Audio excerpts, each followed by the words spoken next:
விவோவோட sub பிராண்டான iQOOலேருந்து iQOO 11 மற்றும் iQOO 11 Pro அப்படிங்கிற 2 புது ஸ்மார்ட் ஃபோனை லான்ச் பண்ணியிருக்காங்க. இந்த 2 ஃபோன்லையும் எல்லா விஷயங்கள் தராங்க அப்படிங்கிறத லான்ச்சுக்கு முன்னாடி இந்த வீடியோவில் பார்க்கலாம். ஸோ வீடியோக்குள்ள போக முன்னாடி ஒரே ஒரு லைக் கொடுத்துருங்க. அப்படியே உங்கள் ஃப்ரெண்ட்ஸ் மற்றும் ஃப்ரெண்ட்ஸ்க்கு மறக்காம வீடியோ ஷேர் பண்ணி விடுங்க. முதல்ல டிஸ்பிளே பற்றி பேசலாம்.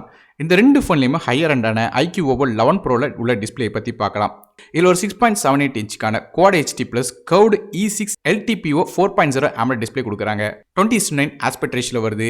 HDR10+ சப்போர்ட் இருக்கு. மேலும் 1ல இருந்து 120 ஹெர்ட்ஸ் வரையும் தேவைக்கு ஏற்றாப்புல மாற வேரியபிள் ரிஃப்ரெஷ் ரேட் டிஸ்பிளேயாக கொடுத்துருக்காங்க. அதுபோல் 120 ஹெர்ட்ஸ் ரிஃப்ரெஷ் ரேட் இருக்கிறதுனால பேட்டரி ஃபீல் உங்களுக்கு கிடைக்கும். இது போக 1.07 பில்லியன் கலர்ஸ் கொடுக்குறாங்க. DCP3 கலர் கேமோட் சப்போர்ட் 1200 நிட்ஸ் வரையும் இதோட பிரைட்னஸ் போக சொல்றாங்க. மேலும் 1440 ஹெர்ட்ஸ்க்கான PWM டிம்மிங் சப்போர்ட்டும் இருக்கு. ஸோ டிஸ்பிளே ஒரு அவுட்ஸ்டாண்டிங்கான டிஸ்பிளே கொடுத்துருக்காங்க. அதுவே iQOO 11ல வந்து இதே 6.78 இன்ச்சுக்கான AMOLED டிஸ்பிளே தான். ஆனால் iQOO 11 Proல வந்து டிஸ்பிளே சைடில் கர்வாக இருந்துச்சு. இது ஸ்ட்ரைட்டான ஒரு ஃபிளாட் டிஸ்பிளேயாக கொடுக்குறாங்க. மற்றபடி ரெண்டுமே வந்து ஒரு டாப் நாச்சா டிஸ்பிளே கொடுத்துருக்காங்க. இது போக 2 ஃபோன்லையும் வந்து நமக்கு in display finger print scanner தராங்க. ஆனால் iQOO 11 Proல வந்து நமக்கு வந்து அல்ட்ராசோனிக் ஃபிங்கர் பிரிண்ட் ஸ்கேனர் தராங்க. அது இன்னும் கொஞ்சம் ஃபாஸ்ட்டாக இருக்கும். அடுத்தபடியாக ப்ராசஸர் பற்றி பேசலாம். 2 ஃபோன்லையும் காமனான ப்ராசஸர் தான். அதாவது ஸ்னாப்டிராகனோட 8 Gen 2 அப்படிங்கிற 4 nm ப்ராசஸர் கொடுக்குறாங்க. கிராஃபிக்ஸ்க்காக அட்ரினோட 740 GPU கொடுக்குறாங்க. ஸோ பேசிக்காக பார்க்கும்போது ஃப்ளாக்ஷிப் சிப்செட் ஏன்னா டாப் நாச்சான ப்ராசஸ்ன்னு சொல்லலாம். அதாவது கரண்டாக இருக்கிற ஆண்ட்ராய்ட் ப்ராசஸர்லே நம்பர் 1 ரேங்க்ல இருக்கிற ப்ராசஸ்ங்கிறது நோட் பண்ண வேண்டிய விஷயம். ஸோ பெர்ஃபார்மன்ஸாக இருக்கட்டும், எவ்வளோ பெரிய கேம்ஸாக இருக்கட்டும், எல்லாமே வந்து இதில் வந்து நல்லா ஈஸியாக ஹேண்டில் பண்ண முடியும். ரேம் இன்டர் ஸ்டோரேஜ் கான்ஃபிகரேஷன் பொறுத்தவரைக்கும் iQOO 11ல வந்து 8GB RAM with 120GB storage, 8GB RAM with 2GB storage, 12GB RAM with 2GB storage, 16GB RAM with 2GB storage மற்றும் 16GB RAM with 512GB storage அப்படிங்கிற 5 configuration வருது. ஆனால் இந்தியாவுக்கு வரும்போது கண்டிப்பாக இந்த ரேம் இன்டர்னல் ஸ்டோரேஜ் கான்ஃபிகரேஷனில் வித்தியாசம் இருக்கும். ஸோ அது என்ன அப்படிங்கிறத கீழே டிஸ்கிரிப்ஷன் பாக்ஸில் மென்ஷன் பண்ணுறேன்.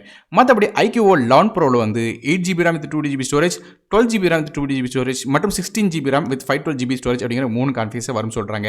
ஸோ இதுலேயும் ஏதாவது மாற்றங்கள் வந்துச்சுனாலும் அதை கீழே டிஸ்கிரிப்ஷன் பாக்ஸில் மென்ஷன் பண்ணுறேன். மற்றபடி 2 ஃபோன்லையும் வந்து நமக்கு டுவல் சிம் சப்போர்ட் இருக்குது. ஆனால் மைக்ரோ SD கார்டுக்கான சப்போர்ட் கிடையாது. இந்த ஃபோன் Android 13 OSல ஃபன் டச்சோட OS 13ல வந்து ரன் ஆகும் சொல்லி எதிர்பார்க்கப்படுது. அடுத்தபடியாக கேமராஸ் பற்றி பார்க்கலாம். முதல்ல iQOO 11 Proல உள்ள கேமரா பற்றி பார்க்கலாம். இந்த ஃபோனில் 3 கேமரா இருக்குது பேக் சைடில். மொதல் கேமரா 50 மெகாபிக்சலுக்கான ரியர் ஃபேசிங் கேமரா. இது சோனியோட VCS IMX866 அப்படிங்கிற சென்சார் f1.75 ஆப்பர்ச்சரில் வருது. ஆப்டிகல் இமேஜ் ஸ்டெபிலைசேஷன் சப்போர்ட்டும் தராங்க. ரெண்டாவதாக ஒரு 50 மெகாபிக்சலுக்கான அல்ட்ராவைட் சென்சார் கொடுக்குறாங்க. 150 டிகிரி வரையும் அல்ட்ராவைட் ஷாட்ஸ் எடுக்க முடியும். மேக்ரோ ஷாட்ஸ் ஆப்ஷனும் இருக்குது. இது f2.27 ஆப்பர்ச்சரில் வருது.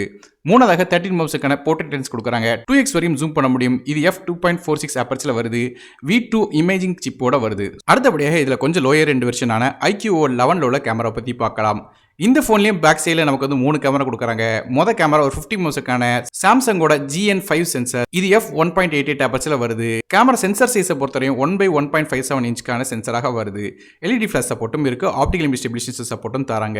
ரெண்டாவதாக ஒரு 8 மெகாபிக்சலுக்கான அல்ட்ராவைட் சென்சார் கொடுக்குறாங்க. இது f2.2 ஆப்பர்ச்சரில் வருது. மூணாவது கேமரா 13 மெகாபிக்சலுக்கான ஒரு 2x டெலிஃபோட்டோ லென்ஸ் கொடுக்குறாங்க.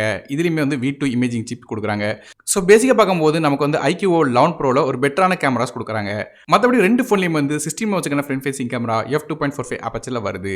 இந்த 2 ஃபோன்லையும் 3.5 ஆடியோ ஜாக் சப்போர்ட் கிடையாது. அதுக்கு போல USB Type-C ஆடியோ தான் தராங்க. ஸ்டீரியோ ஸ்பீக்கர்ஸ் ஹைஃபை ஆடியோ சப்போர்ட்டும் இருக்கு. மேலும் 2 ஃபோன்லேயும் 5Gக்கான SANC சப்போர்ட் தராங்க. இது போக டியூவல் 4G VoLTE சப்போர்ட்டும் இருக்கு. ப்ளூடூத் 5.3 மாதிரியான விஷயங்களும் தராங்க. NFC-யும் இருக்கு.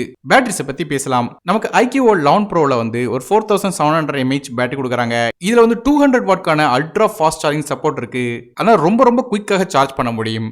மற்றபடி 50 வாட்க்கான வயர்லெஸ் சார்ஜிங் சப்போர்ட் தராங்க. 10 வாட்க்கான ரிவர்ஸ் வயர்லெஸ் சார்ஜிங் சப்போர்ட்டும் இருக்கு. அதே iQOO 11ல வந்து ஒரு பெரிய 5000 mAh பேட்டரி கொடுக்குறாங்க.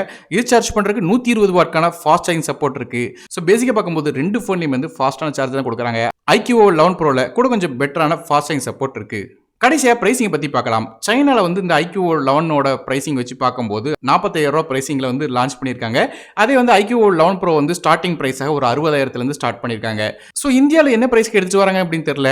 ஸோ இந்தியாவில் லான்ச் ஆன பிறகு தான் என்ன பிரைஸ்க்கு எக்ஸாக்டாக வருது அப்படிங்கிறத நம்மளால சொல்ல முடியும். ஸோ நீங்கள் இந்த ஃபோனை பற்றி நினைக்கிங்க அப்படிங்கிறத கீழே கமெண்ட் செக்ஷனில் மென்ஷன் பண்ணுங்கள். வீடியோ பிடிச்சினா ஒரே லைக் கொடுத்துருங்க. நான் அருண் டெக் தமிழுக்காக மற்ற வீடியோ சந்திக்கிறேன். நன்றி, வணக்கம்.